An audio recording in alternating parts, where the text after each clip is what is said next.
So our speaker is Tako Koning. He's a Holland-born and Alberta-raised.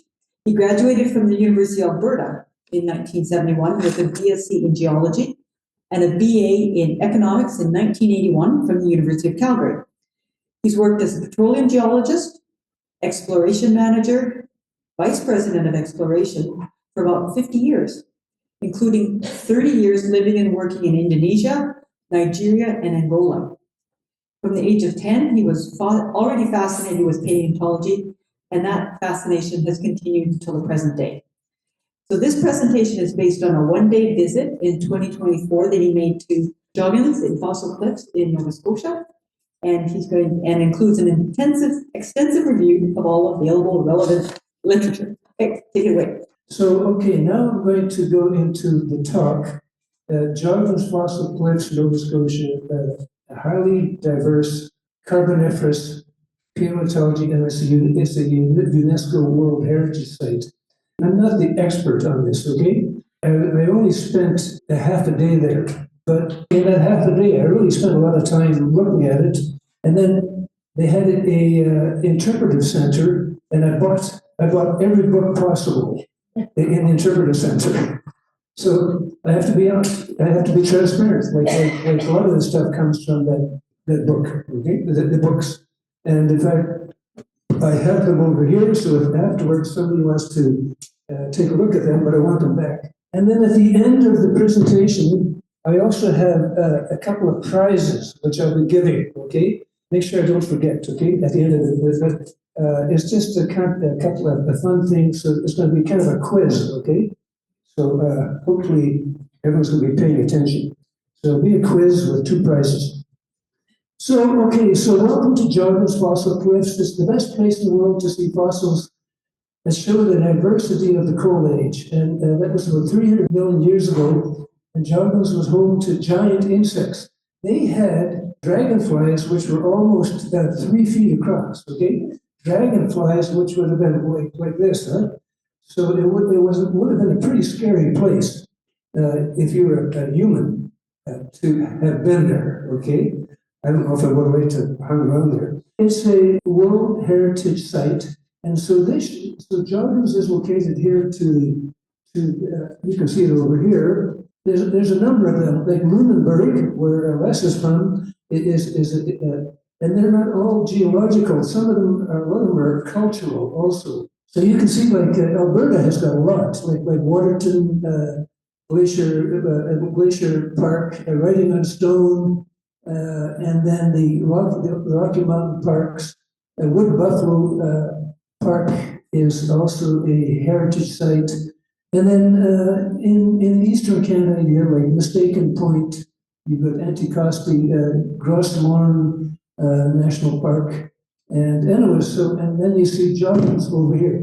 So here in Canada, we'd have about 20, I think 20, those red dots is probably about 20 World Heritage Sites in Canada. And some of them are more cultural, like the old part of Quebec City is also a World Heritage Site.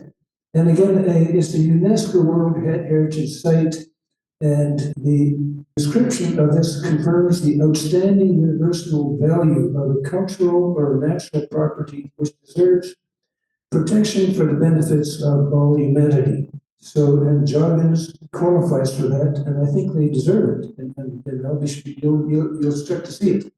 So this would have been a typical Carboniferous forest, and it's from the atlas from 1982, so it's quite old. It's over 40 years old, but still it gives you some idea of what it was like in the Carboniferous. This wasn't necessarily in Joggins. This was kind of a generic one, but you can see volcanoes going off in the distance. And again, these guys over here, they had a wingspan of almost 3 feet. Okay, so if you had one of those buzzing around you, you'd want to get out the bug spray like real fast. And so this is the present layout of the continents. And of course, here Joggins is just there up in Nova Scotia. There's different interpretations of what it was like at that time. In 1982, so which is going back in time, but you can see Joggins would have been here in this area here And at that time, they would have had about 30 degrees latitude. That was present day. This is another interpretation, more recent, and it shows Joggins in over here. And what happened was the North America plate was starting to collide with South America. That was the way things were set up at that time. Joggins would have been on land, it was terrestrial, but as the map shows, that you would have had some inland seas also, not inland, but you would have had marine incursions in the area.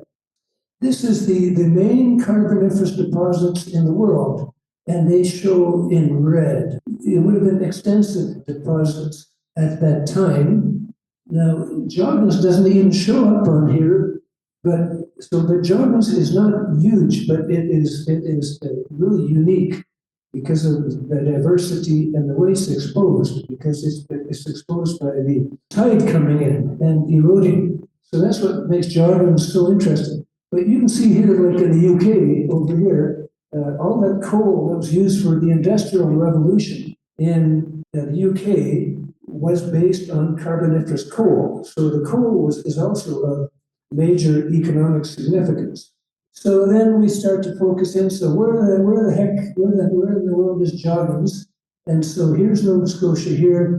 And then if you look up over to the right, you can see that red dot, that's Joggins. This would have been outer Bay of Fundy, that would have been more inner Bay of Fundy.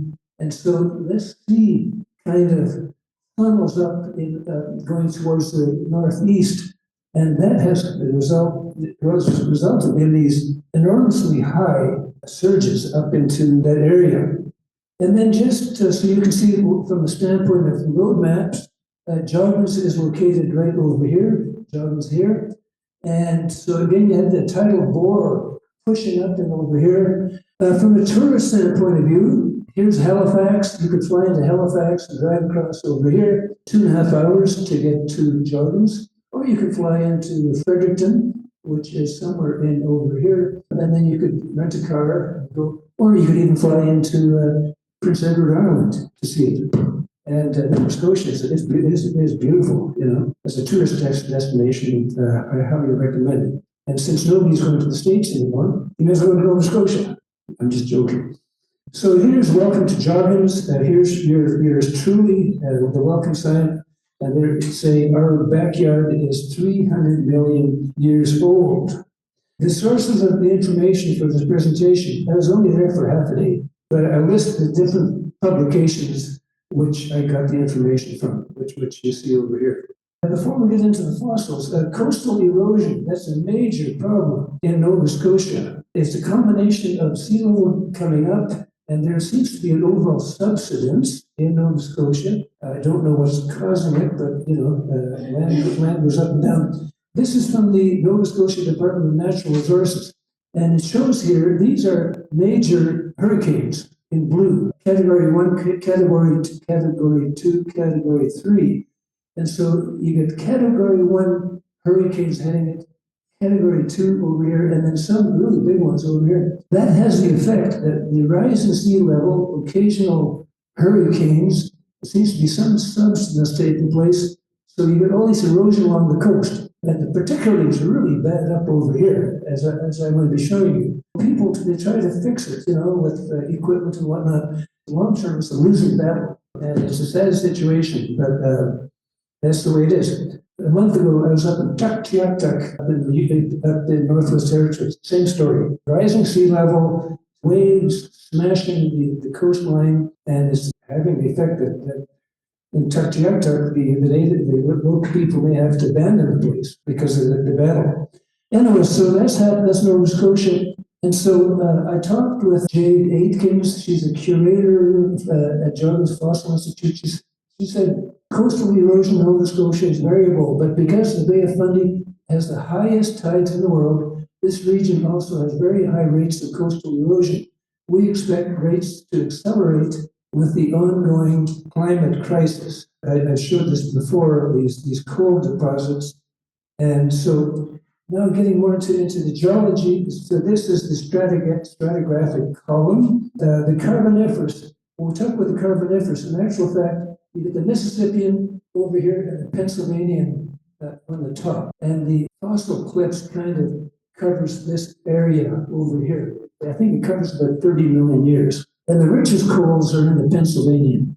Then first talk about coal mining. So but before the age of oil, the coal was a primary source of energy for home heating, electricity, transportation, especially sea shipping and locomotives. In Nova Scotia, those coal mines went as deep as 1,000 feet. Can you imagine doing that kind of work, being down at 1,000 feet in highly dangerous conditions? For example, in 1958, the Spring Hill mine disaster occurred in central Nova Scotia, and 75 people lost their lives out of 100. So about a third of the workers lost their lives in that tragic death. I still remember it as a kid. It made the news throughout Canada. But coal was so important. And I'll be getting into this, but so the initial reason why a lot of the geological and paleontology work was done was because the coal brought the people out there. This is the interpretive center. It's not a good shot. I should take it from the other way, but they have a fantastic interpretive center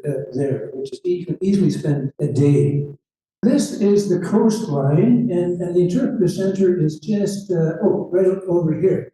So you can just see to the right, those are the stairs going down in. You've got to be a little careful here because when the tide comes in with that tidal bore, you don't want to be like a kilometer further down the coast because you can get trapped. Huh? It does happen. And so there's a certain element of safety here, to say the least. And so again, these are the stairs, and that's the darker rock is all the Carboniferous. This is an example of, we were there in early spring, so very few tourists. These two young ladies in red were giving a little tour. In the distance there, you can see way up there, that's the further extent of the Bay of Fundy, and then it narrows down over here. And again, you have to realize that this tide goes up as much as 50 feet, okay? That's like a 5-story building. When it comes in, it really comes in. And along that beach, you find these tree branches like all over the place. And I'll be getting more into that. Here's a tree branch. Here's another tree branch. I put myself in for scale. The beach is thick with these kind of fossils. This is a tree trunk. You can see it's about 1 meter in diameter, and it's just laying on the beach. But you have to realize that what's happening, the amount of erosion taking place here is really significant. So in a way, as this cliff keeps eroding, it keeps producing more and more fossils.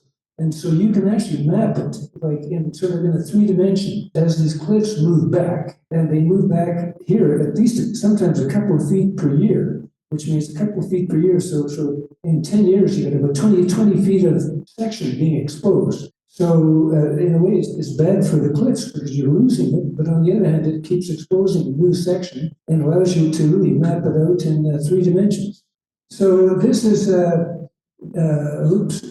this, our friends, the LeBlanc, this is Beatrice over here, taken in 1999, so that was 26 years ago. And here's Jacques, and he's looking at a fossilized tree here.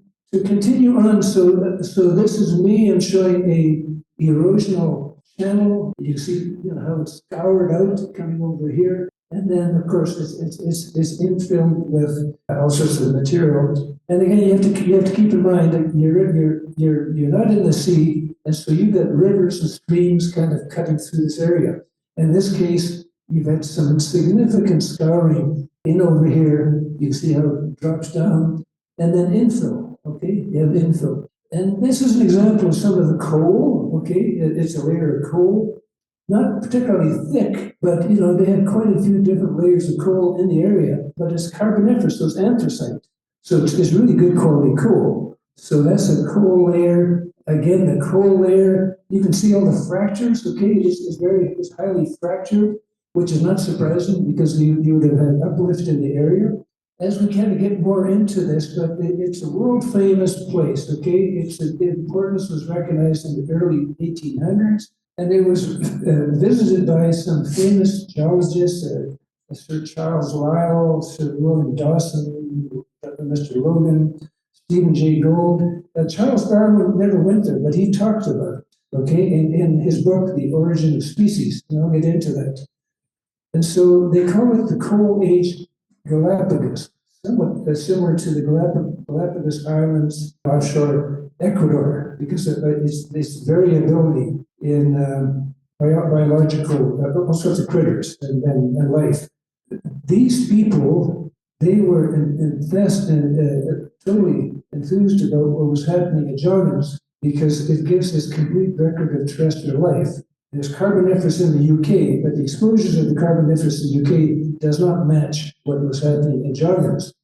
And again, you got those powerful tides continuing to erode the rock face, so you got new fossils coming out. And in 2008, it was designated to be a UNESCO World Heritage Site, which is really important. When they got that designation, of course, it brings in a lot more tourists. And so it's also economic value, brings in more tourists, which is good for a local economy. And again, the tides in the Bay of Fundy, especially in the Venus Basin, they're the highest tides in the world, and some go up to as high as 16 meters, 53 feet. And those tides causes a never-ending erosion every day, twice a day with the tides. And that has allowed this amazing collection of fossils and this 3D analysis of the life. And so in a way, it's kind of quite a unique place to study the Carboniferous. So now some stratigraphy. So again, the Carboniferous is divided into the Mississippian and then later the Pennsylvanian. It got wetter in the Pennsylvanian, so the Pennsylvanian was a true coal age. And again, this change was a result of the collision between Africa and North America and the rise of the Appalachians, which affected global climate, and I'll get more into that. Here's William Logan, eventually to become Sir William Logan. But he was the first director of the Geological Survey of Canada, but he came there for coal. Forget the fossils, he was there for coal. Because they thought, okay, there's all that coal in Joggins, and could that be a template for coal exploration and development elsewhere? So this was in about 1840. And so again, another picture of him. I know he looks like he needs a haircut. As soon as he got there, he started measuring all these coal sequences. So that was his passion, was coal. So when the Geological Survey of Canada was founded, the search for coal was top priority. That was before oil. We had no oil. And so coal was the source of energy. And so his first field season in 1843, he studied the coal beds in Joggins, hoping to find clues that would lead to the discovery of coal beds elsewhere in Canada. And he became one of Canada's most honored scientists, and Mount Logan in the Yukon is named after him. Then, as people got into it, they realized also about the fossils, and this is just a kind of a cartoon diagram, but when some of the geologists, like paleontologists like Sir Charles Lyell and Sir William Dawson, they started getting help from the coal miners too. And so here's an example of a coal miner trying to expose a tree trunk. And it says that even in some cases, the coal miners provided dynamite so they could go in and blow up the strata in order to expose more fossils, because the importance of the fossils were already recognized at that time. With the coal mining, that went on till the 1960s. The last mine closed in 1980, especially during the First World and Second World, especially during the First World War. A lot of coal mining took place over here because they needed the coal to fuel the warships. Because the warships in the First World War was still, I think, predominantly running on coal. The Second World War, it was diesel, and that was because Sir Winston Churchill said, "Hey, we're going to go and convert our whole fleet to oil."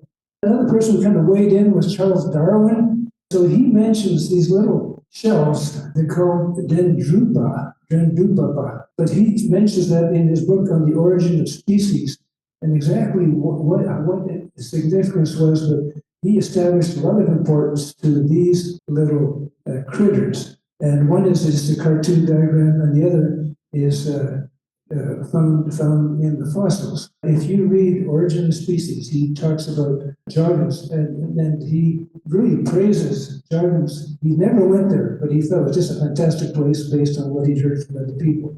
A little bit of history here. So they had the International Geological Congress in 1913, and Joggins was already famous for visitors around the world. And so this is the 1913 International Geological Congress. They're having lunch. And so in the background, you can see the strata, and then they set up these tables over here, like they did in those days. You know, they're doing field work and looking at fossils.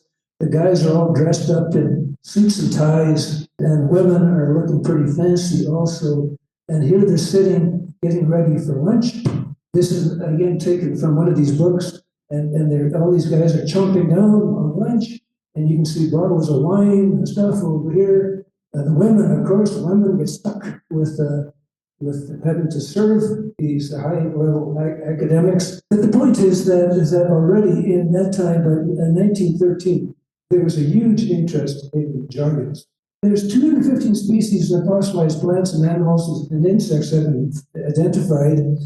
And you get large and small at every level of the food chain. And again, I mentioned that sort of infatuated with these bugs, some of them which are as large as 30 inches.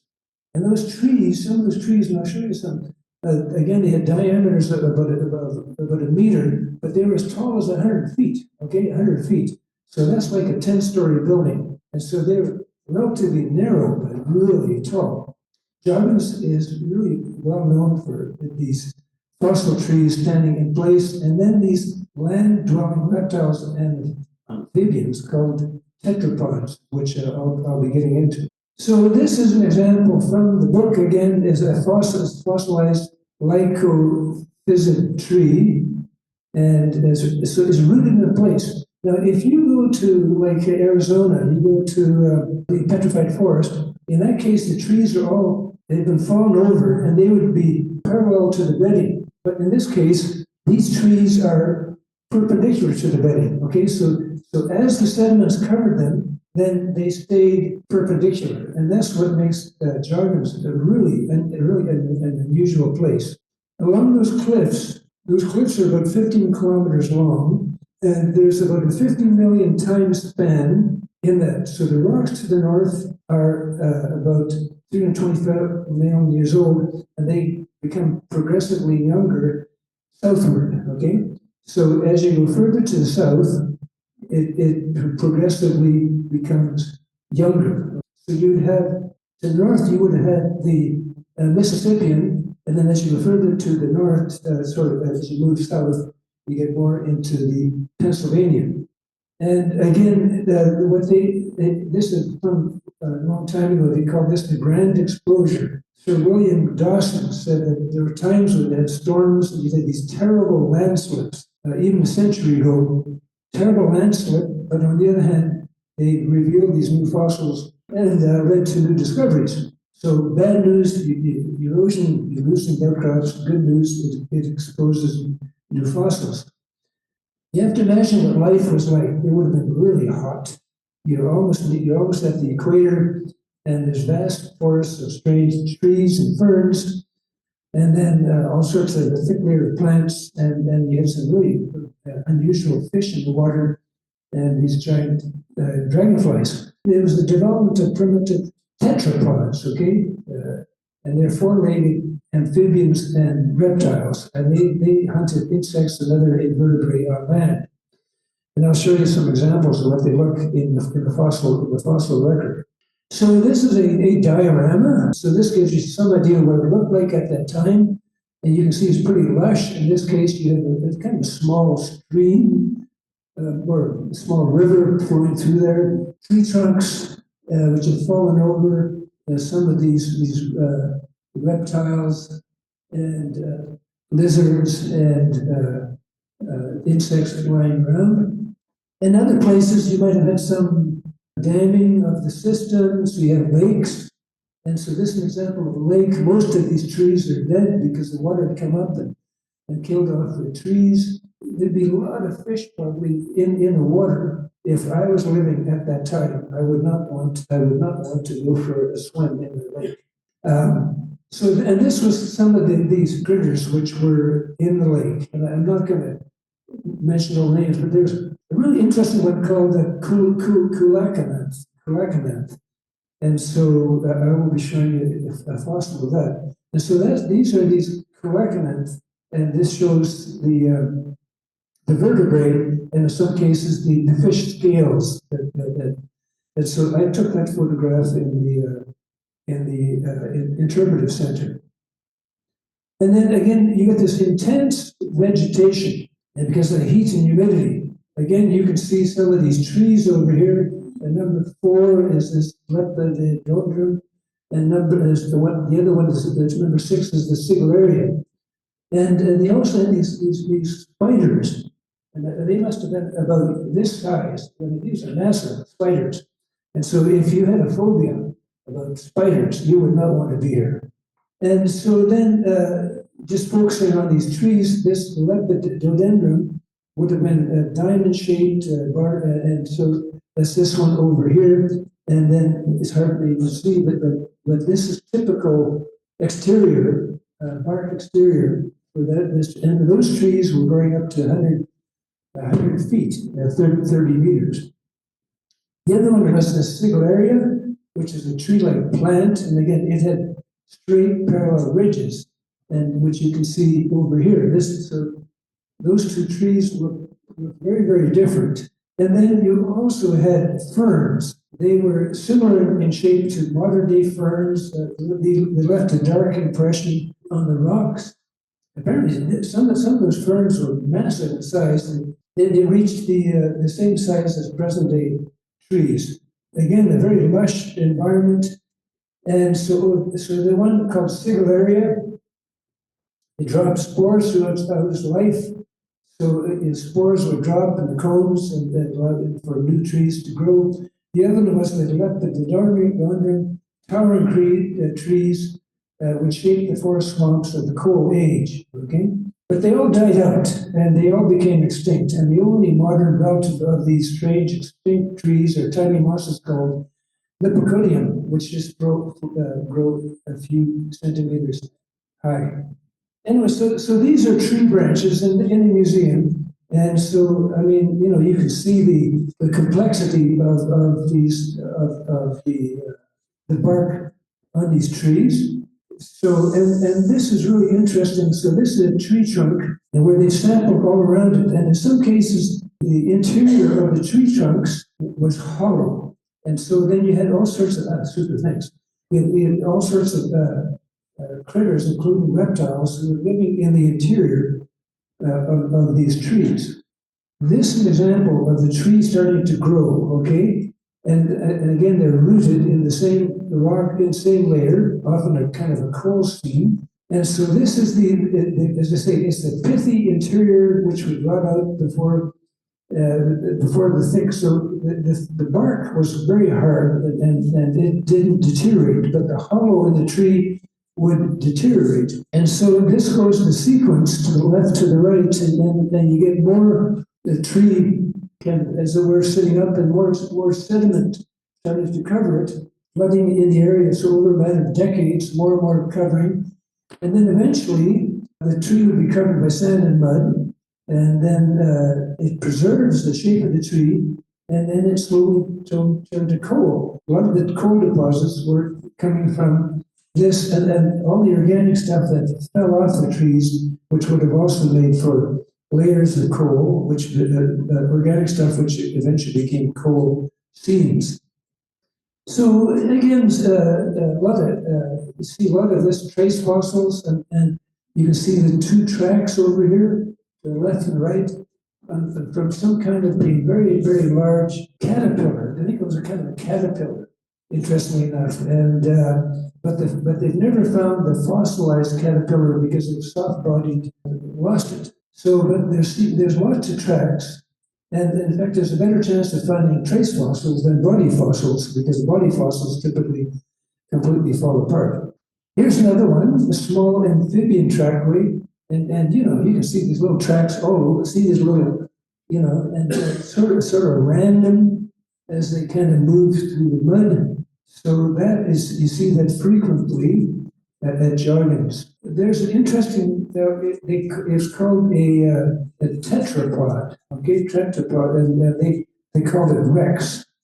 And it was found by William Dawson in 1863. 140 years later, they found other parts of it, and it looked like it was a fanged carnivore, which hunted along the water's edge, much like crocodiles today. And so they just found it, on this one, they found a small piece of it, the main body, and then the head over here, and the feet. And so these tetrapods would hunt insects and other vertebrates. Again, eventually they put this kind of diorama, but this is one of these the tetrapods with alive, and then this is the skeleton of that animal.